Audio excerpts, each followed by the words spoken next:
Hey guys, what's up? Welcome back to my channel. I hope life is treating you well. I am here in Puerto Escondido, Mexico. I've been here it's my third day here. But instead of doing a vlog this week, I'm switching it up. This is gonna be 5 things to do in Mexico City. I was there for about 3 weeks and I didn't really vlog because I wanted to switch it up and just try something different. So I compiled a list of 5 things to do when you're there. This list ranges from free to about 80 pesos or $4. So, and this is in no particular order. These are just the 5 things that I really enjoyed while I was there. So coming in at number 1 is museums. Mexico has like a lot of museums. Mexico City has a lot of museums. There's more museums in that city than anywhere else in the fucking country. There's like over 200 museums, something crazy like that. So I went to one of my first days, I went to the Museum de Anthropology. It was super cool. It's huge. It's like 4 or 5 giant structures and they're all 2 stories each. It took me about 3 hours and I don't think I saw everything. But it was great because Mexico, like I said, is a huge country and each area has its own rich history and they're all intertwined through revolutions and it's a lot. It's very cool though. So I spent about, like I said, 3 hours there. And I definitely recommend it if you come to the city. It's probably the best museum in my opinion. Entrance is about 80 pesos or $4. Number 2 on the list is walking tours.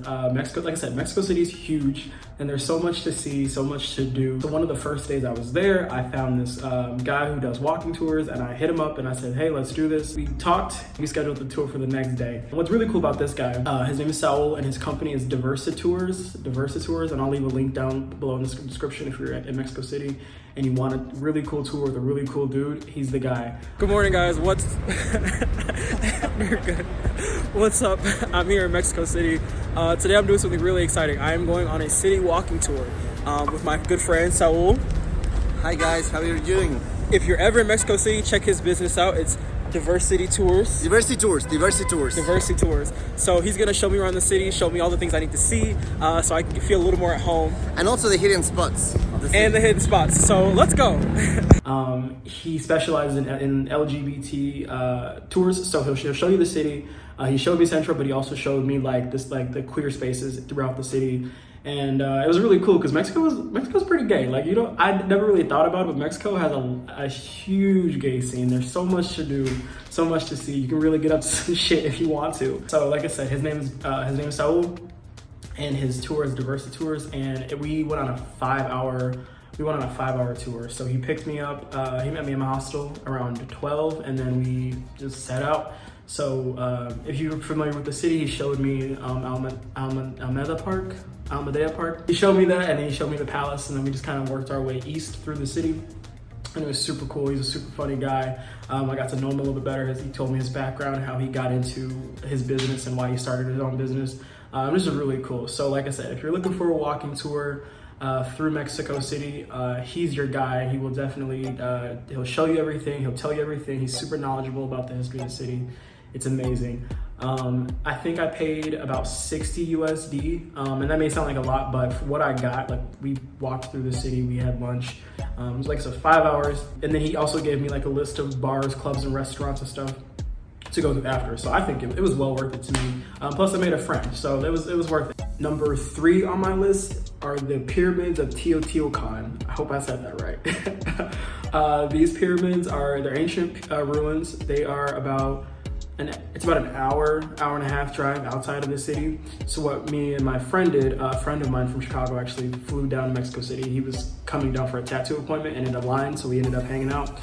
What we did was we hired a private driver who took us to get food first, like near the pyramids, and then he took us to the pyramids, and then he drove us back. And I think we paid about, we paid 100 USD for him, but it was worth it because, like I said, it's like an hour and a half outside of the city, and I do think it's worth seeing. Unfortunately, when we got to the pyramids, they were closed. So yes, you could enter the park, but you couldn't climb up the pyramids, which is apparently something that people have been doing for decades.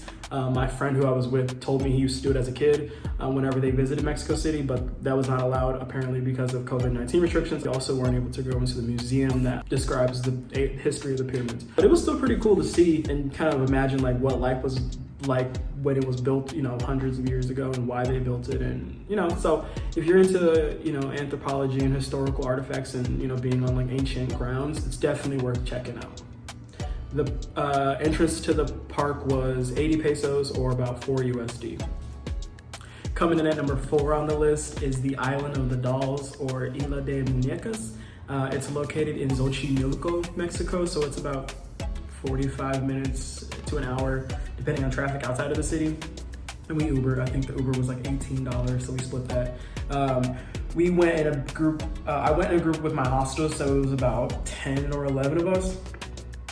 So what we did was we took a couple Ubers to Xochimilco, and then when you get there, there's it's like kind of reminds me like a carnival, or like maybe like Coney Island, like how it's set up. Like there's businesses and you can buy food and other things. There's a long line of boats, and then what you do is you find a driver and you tell them where you want to go. So we told them we wanted to go to the Island of the Dolls, and I think the tour was a 2-hour tour, and I think they wanted like 2,000 pesos or something like that. So we split that amongst everybody that was there, and I think I paid about 150 pesos. So yeah, so what happens is you get on this boat, and it's basically like a gondola is the best way, the word that I know how to describe it. So you get on this boat, and the driver has a long stick, and he's pushing, and you guys are just chilling. And the idea is that you bring like alcohol and food and stuff, and you can have like a little party.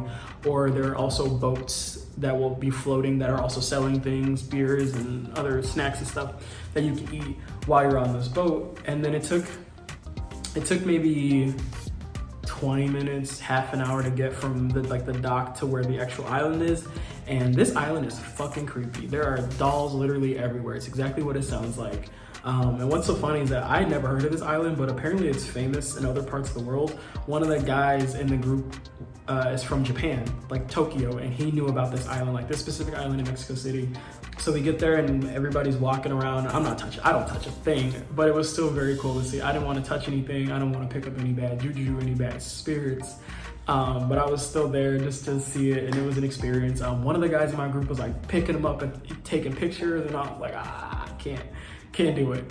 So like I said, the cost was about 150. The cost varies depending on how many people you have with you and how much the driver wants to charge you. We got lucky, he only wanted 2,000, but I'm sure they can charge you more if they want to.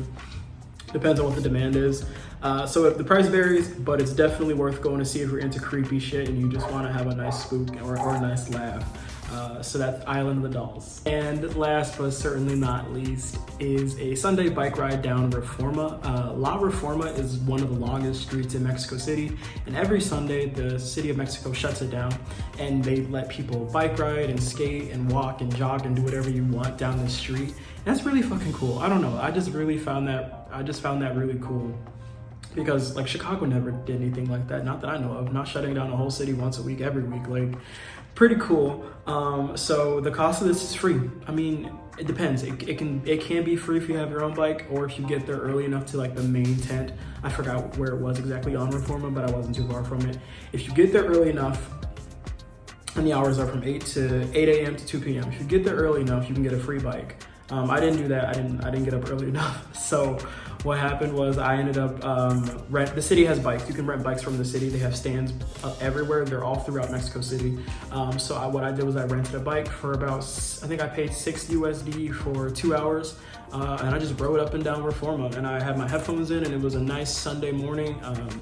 The sun was shining, and there were a lot of people out. Like, people really come out. They bring their dogs out, their kids out.